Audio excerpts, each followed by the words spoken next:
ನಮಸ್ಕಾರ ಸ್ನೇಹಿತರೆ, ಪಲ್ಲವಿ ಪಯಣ ಚಾನೆಲ್ನ ಮತ್ತೊಂದು ಎಪಿಸೋಡ್ಗೆ ಸ್ವಾಗತ. ಸ್ನೇಹಿತರೆ, ತಮಿಳುನಾಡಿನ ರಾಜಕೀಯದಲ್ಲಿ ಈಗ ದೊಡ್ಡ ಭೂಕಂಪ ಕಾಣಿಸಿಕೊಂಡಿದೆ. ತಮಿಳುನಾಡು ಬಿಜೆಪಿಯ ಮಾಜಿ ಅಧ್ಯಕ್ಷ ಕೆ ಅಣ್ಣಾಮಲೈ ಅವರು ಬಿಜೆಪಿ ಪಾರ್ಟಿಯಿಂದ ಹೊರಬರುವ ಸಾಧ್ಯತೆ ಬಗ್ಗೆ 2 ದಿನ ಕಾಯಿರಿ ಎಂಬ ರಹಸ್ಯಮಯ ಹೇಳಿಕೆ ನೀಡಿದ್ದಾರೆ. ಈ ಒಂದು ವಾಕ್ಯವೇ ರಾಜಕೀಯ ವಲಯಗಳಲ್ಲಿ ಭಾರಿ ಕುತೂಹಲವನ್ನು ಸೃಷ್ಟಿಸಿದೆ. ಇದು ಕೇವಲ ಒಬ್ಬ ವ್ಯಕ್ತಿಯ ವೈಯಕ್ತಿಕ ನಿರ್ಧಾರವಲ್ಲ, ಇದು ತಮಿಳುನಾಡಿನ ರಾಜಕೀಯದ ಸಮೀಕರಣಗಳನ್ನು ಪೂರ್ಣವಾಗಿ ಬದಲಾಯಿಸುವ ದಕ್ಷಿಣ ಭಾರತದ ರಾಜಕೀಯ ಚರಿತ್ರೆಯಲ್ಲಿ ಒಂದು ದೊಡ್ಡ ಮಹತ್ವಪೂರ್ಣ ತಿರುವು ಆಗುತ್ತದೆ. ಇಂದು ಈ ವಿಷಯವನ್ನು ಆಳವಾಗಿ, ವಿವರವಾಗಿ, ಸಮಗ್ರವಾಗಿ ಮತ್ತು ಎಲ್ಲ ಆಯಾಮಗಳಿಂದ ವಿಶ್ಲೇಷಿಸಿ ನೋಡೋಣ. ಸ್ನೇಹಿತರೆ, ಮೊದಲು ಅಣ್ಣಾಮಲೈ ಅವರ ಬಗ್ಗೆ ಸಂಪೂರ್ಣ ಚಿತ್ರಣ ನೋಡೋಣ. ಅವರು IPS ಅಧಿಕಾರಿಯಾಗಿ ತಮ್ಮ ವೃತ್ತಿ ಜೀವನ ಆರಂಭಿಸಿ ಕರ್ನಾಟಕದಲ್ಲಿ ಸೇವೆ ಸಲ್ಲಿಸಿದ್ದರು.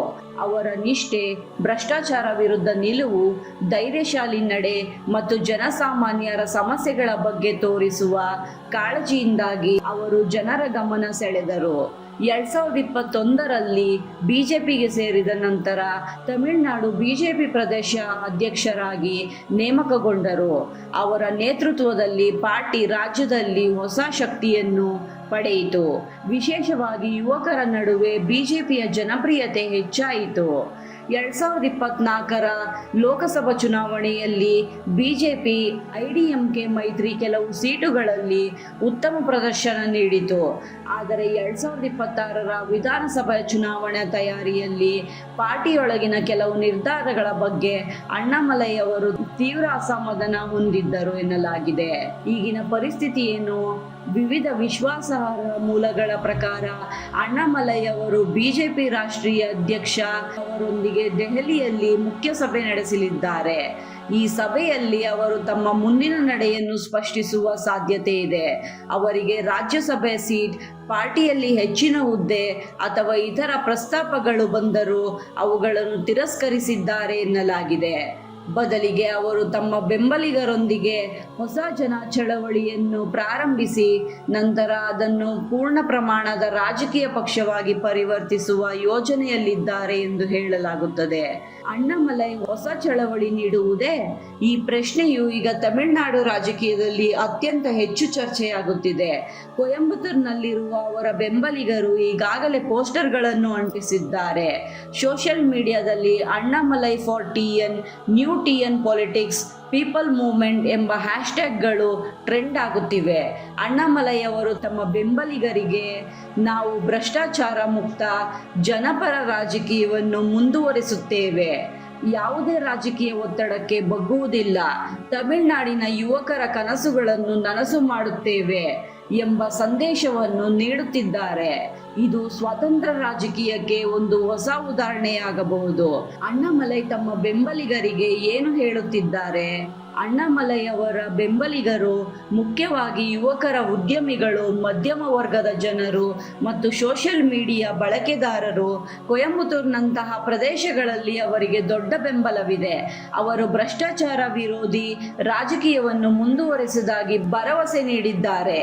ಅಣ್ಣಾಮಲೈ ಅವರ ಹೊಸ ನಡೆಯು ತಮಿಳುನಾಡು ಯುವಕರ ಮತಭಾರದ ಮೇಲೆ ದೊಡ್ಡ ಪ್ರಭಾವ ಬೀರುವ ಸಾಧ್ಯತೆ ಇದೆ. ರಾಜ್ಯದಲ್ಲಿ ಯುವಕರು ಭ್ರಷ್ಟಾಚಾರ, ಉದ್ಯೋಗ, ಶಿಕ್ಷಣ ಮತ್ತು ಆಧುನಿಕ ರಾಜಕೀಯವನ್ನು ಬಯಸುತ್ತಿದ್ದಾರೆ.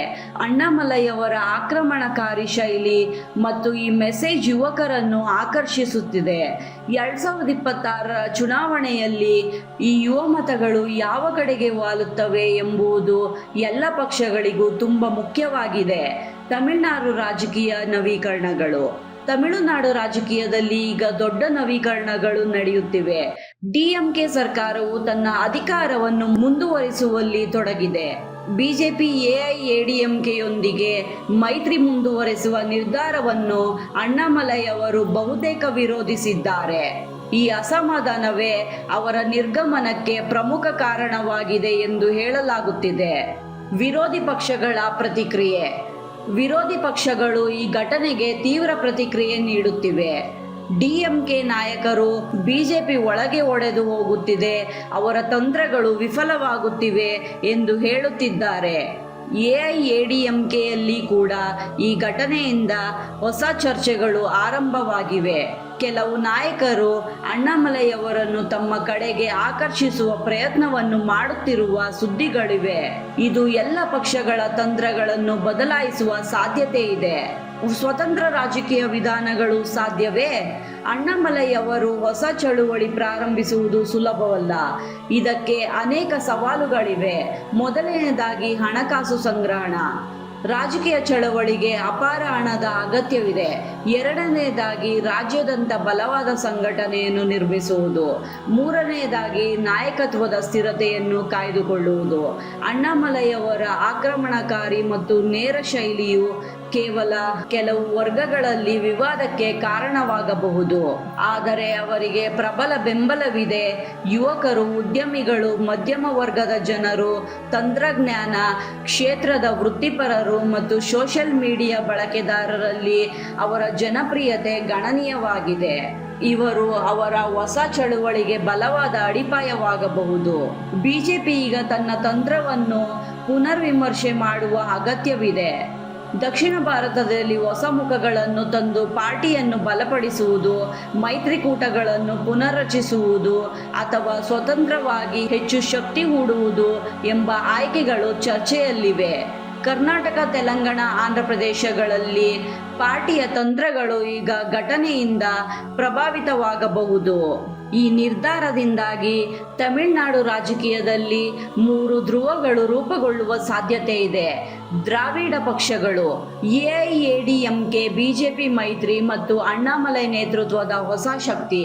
2026ರ ವಿಧಾನಸಭಾ ಚುನಾವಣೆಯಲ್ಲಿ ಯುವಕರ ಮತಗಳು ಅಣ್ಣಾಮಲೈ ಕಡೆಗೆ ವಾಲುವ ಸಾಧ್ಯತೆ ಹೆಚ್ಚಿದೆ.